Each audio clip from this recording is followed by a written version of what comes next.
கோவிலிலே குழப்பம் விளைவித்தேன். கோவில் கூடாது என்பதற்காக அல்ல, கோவில் கொடியவரின் கூடாரமாய் இருக்கக்கூடாது என்பதற்காக. பூசாரியை தாக்கினேன், அவன் பக்தன் என்பதற்காக அல்ல, பக்தி பகல் வேஷமாய் ஆகிவிட்டதை கண்டிப்பதற்காக. உனக்கேன் இவ்வளவு அக்கறை? உலகத்தில் யாருக்கும் இல்லாத அக்கறை என்று கேட்பீர்கள். நானே பாதிக்கப்பட்டேன், நேரடியாக பாதிக்கப்பட்டேன். சுயநலம் என்பீர்கள். என் சுயநலத்திலே பொதுநலமும் கலந்திருக்கிறது. ஆகாரத்திற்காக அழுக்கை சாப்பிட்டு தடாகத்தை சுத்தப்படுத்துகிறதே மீன்.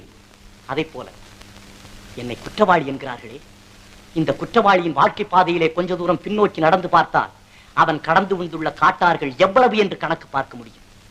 பாட்டொலிக்கும் குயில்கள் இல்லை என் பாதையில், படம் எடுக்கும் பாம்புகள் நெளிந்திருக்கின்றன. தென்றலை தீண்டியதில்லை, நான் தீயை தாண்டி இருக்கிறேன். கேளுங்கள் என் கதையை.